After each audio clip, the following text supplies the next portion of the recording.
Gusto mo ba na ikaw at ikaw lamang ang mamahalin niya habang buhay, malayo o malapit man kayong dalawa sa isa't isa? Gawin ito at paniguradong ito ay makakatulong sa inyo na kayong dalawa ay magmamahalan habang buhay at mararamdaman niya na ikaw ay sapat na para sa kanya at ikaw ang magiging first priority niya kahit anong busy niya o kahit anong gawin niya ay ikaw lang palagi ang uunahin niya. At gustong-gusto niya na ikaw ay makausap at makita palagi kahit sa cellphone man lang kung LDR kayong dalawa dahil sa sobrang mahal na mahal kanya. At hindi talaga siya mapapakali hanggat hindi kanya nakikita o nakakausap araw-araw.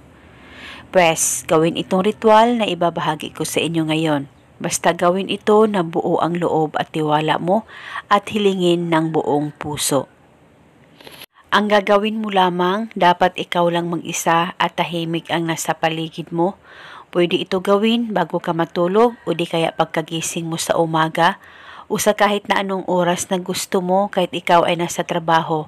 Basta paglaanan mo lamang ito ng mga ilang minuto at dapat tahimik ang nasa paligid mo. Ipikit lamang ang mga mata mo habang ikaw ay nakaupo, mag-focus at mag-concentrate ka. At sabitin mo lamang ito sa isipan mo. Pangalan at apelyido niya. Ako at ako lamang ang mamahalin mo habang buhay kahit anong busy mo, kahit ano ang gawin mo, ako lang palagi ang first priority mo. Sambitin mo lamang ito ng 3 beses. At pagkatapos dahan-dahan mo nang buksan ang mga mata mo at ngayon mismo paniguradong siya ay matatamaan sa ritual na ginagawa mo. At ulit-ulitin mo lamang ang paggawa nitong ritual 1 beses sa isang araw at depende po sa inyo kung hanggang kailan nyo po gustong ihinto ang ritual na ito.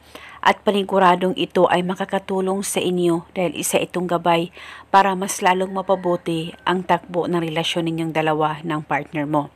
At eto muna sa ngayon, maraming salamat po sa panunood. May God bless us all.